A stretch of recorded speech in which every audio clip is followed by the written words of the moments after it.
नमस्कार, राज की बात में आपका स्वागत है। दिल्ली के शराब घोटाले की आंच तेलंगाना तक पहुंच गई है।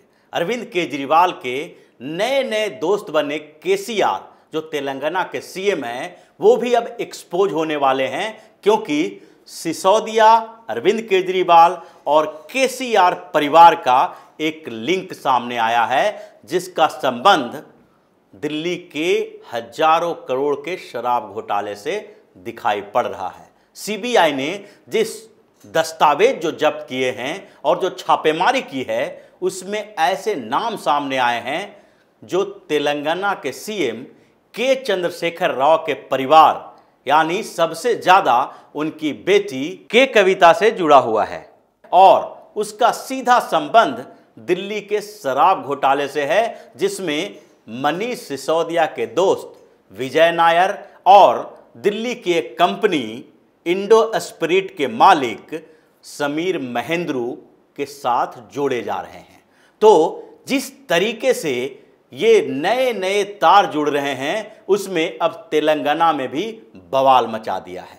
दरअसल पिछले दिनों जब सीबीआई ने करीब करीब देश के 31 जगहों पर छापेमारी की, तो उस समय अलग अलग हिस्सों से अलग अलग लोगों के कनेक्शन के सबूत मिले।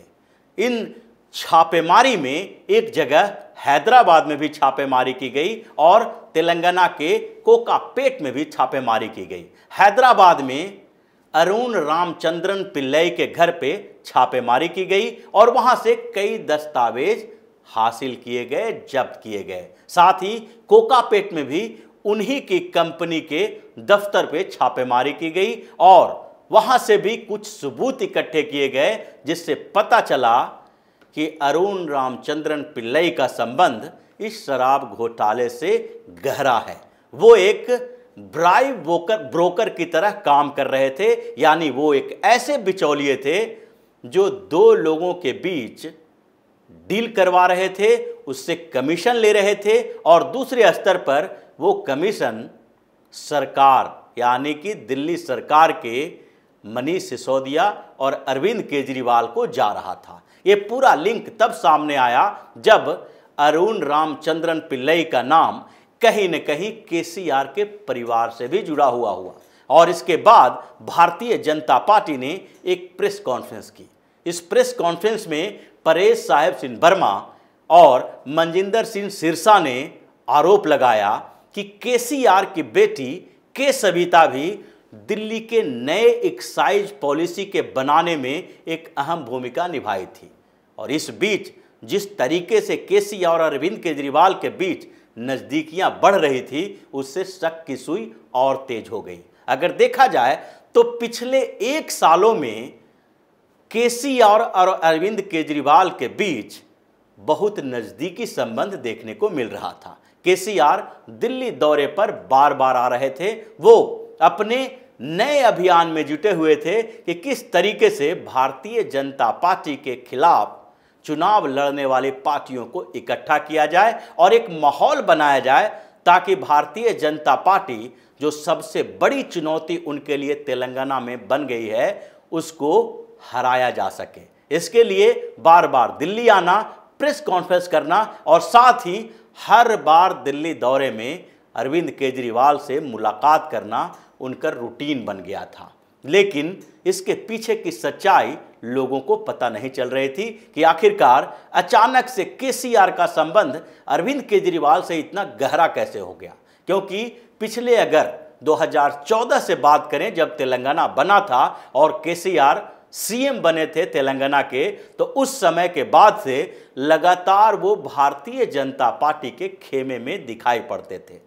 पार्लियामेंट में जब कोई बिल पास करना होता था, तो उस समय केसीआर की पार्टी तेलंगाना राष्ट्र समिति भारतीय जनता पार्टी के साथ होती थी।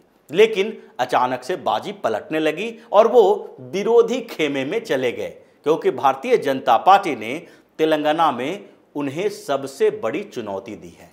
और इसलिए जब विपक्षी खेमे में गए, तो वो दिल्ली आना जाना भी उनका शुरू हुआ और अरविंद केजरीवाल के साथ संपर्क भी बढ़ा। पिछले दिनों जब नवंबर में अरविंद केजरीवाल की सरकार एक्साइज पॉलिसी में बदलाव करने वाली थी, तो उस समय यह बताया जा रहा है कि केसीआर की बेटी के कविता ने ऐसे कुछ लोगों का नाम बताया जो तेलंगाना में शराब का कारोबार करते हैं, और वो बताएंगे कि किस तरीके से नई एक्साइज पॉलिसी में ऐसे नियम बनाए जाएं जिसको तोड़ मरोड़ के कमीशन लिया जा सकता है, पैसा बनाया जा सकता है। यानी तेलंगाना के भ्रष्ट परिवार जो सीएम केसीआर, उनके बेटे और उनकी बेटी, पूरा परिवार ही पार्टी के ऊपर कब्जा किए हुए है, और भ्रष्टाचार वहां हर गली मोहल्ले में पता चल जाता है। वो भ्रष्टाचार की ट्रेनिंग देने के लिए दिल्ली पहुंचे और फिर अरविंद केजरीवाल को उनके सहायता की जरूरत पड़ी। फिर साथ में दोनों ने काम किया और दिल्ली में नई आबकारी नीति बनाई गई। उसमें के कविता ने एक ऐसे व्यक्ति को दिल्ली में भेजा जो दूसरी कंपनियां दिल्ली की है उसके साथ संपर्क कर सके, और फिर अरविंद केजरीवाल के मित्र मनीष सिसोदिया के जो साथी हैं विजय नायर, उसके साथ मुलाकात करके डील करवा सके, ताकि रामचंद्रन पिल्लई बीच की कंपनी और उसके बाद विजय नायर के साथ विजय नायर फिर वो सारा कमीशन का पैसा अरविंद केजरीवाल और मनीष सिसोदिया तक पहुंचा सके, आम आदमी पार्टी तक पहुंचा सके। ये सारा नेटवर्क चल रहा था। लेकिन जब ये मामला सामने आया तो उसके बाद तेलंगाना में भी खलबली मच गई। तेलंगाना में वो रामचंद्र पिल्लई का अपना बड़ा बिजनेस है और केसीआर के परिवार से उनका अच्छा खासा संबंध है। लेकिन जब सीबीआई ने एफआईआर दर्ज किया तो एफआईआर में 15 नामों का जिक्र किया गया, जिसमें 14वां नाम रखा गया अरुण रामचंद्रन पिल्लई का। Arun Ramachandran Pillai robin distilleries private limited नाम की कंपनी चलाते हैं, हैदराबाद के बड़े बिजनेसमैन माने जाते हैं, और उनका संबंध दिल्ली के समीर महेंद्रू से भी है जो अपना एक बिजनेस चलाते हैं और इंडो स्पिरिट लिमिटेड करके एक कंपनी भी चलाते हैं। उनके अलावा दूसरे जो और बिजनेसमैन थे जो शराब माफिया थे, उनके साथ भी कहीं न कहीं रामचंद्रन पिल्लई का संबंध था, और के कविता यानी कि केसीआर की बेटी का रामचंद्रन पिल्लई के साथ संबंध था, जहां अरविंद केजरीवाल की टीम के एक मेंबर यानी विजय नायर से उनका संबंध स्थापित किया गया था, दोनों को मिलवाया गया था। इसके बाद उन्होंने कई शराब माफियाओं के साथ अरविंद केजरीवाल की टीम की बैठकें करवाई, और फिर नई एक्साइज पॉलिसी बनाई गई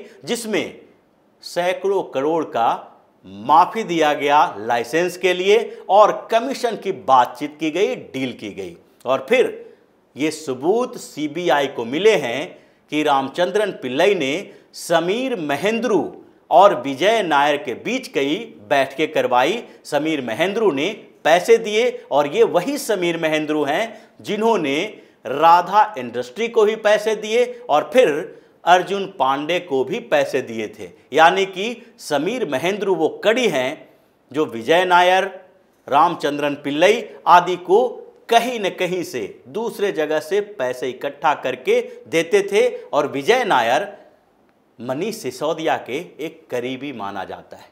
विजय नायर की अपनी इवेंट मैनेजमेंट कंपनी है, पीआर और एडवर्टीजमेंट की भी कंपनी है जो मनीष सिसोदिया के साथ काम करते थे, और बाद में मनीष सिसोदिया के कहने पर ही आम आदमी पार्टी की सरकार में उन्हें एक पद दिया गया था। इस तरीके से इन लोगों ने मिलजुल कर एक कॉन्स्पिरेसी की, और उस कॉन्स्पिरेसी का पर्दाफाश सीबीआई ने किया जब रामचंद्रन पिल्लई के घर पे छापेमारी की गई। अब सीबीआई कभी भी केसीआर के परिवार तक पहुंच सकती है, क्योंकि जिस तरीके के डेवलपमेंट रोज रोज शराब घोटाले में हो रहे हैं और जो खुलासे हो रहे हैं, उससे पता चल रहा है कि इसके तार कहीं न कहीं तेलंगाना से भी जुड़े हुए हैं, कर्नाटक से भी जुड़े हुए हैं, और कई कलकत्ता की कंपनियों से भी जुड़े हुए हैं। इसीलिए ये माना जा रहा है कि देश के 31 स्थानों पर सीबीआई ने छापेमारी की। 15 नामों का जिक्र किया गया है जो अलग अलग स्टेट में अपनी कंपनियां चलाते हैं और दिल्ली में शराब के कारोबार करके, शराब माफिया बन के मनीष सिसोदिया और अरविंद केजरीवाल के लिए एक एजेंट का काम करते थे।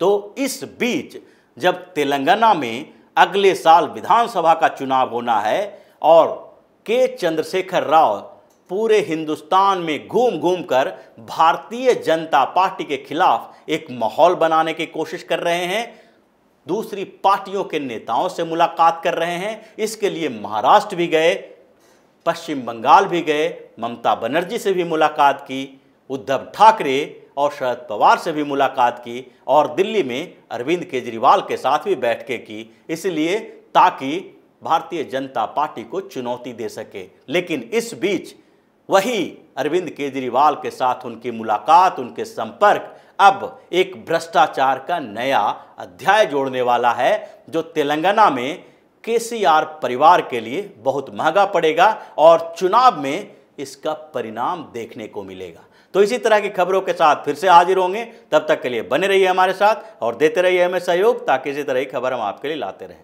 धन्यवाद।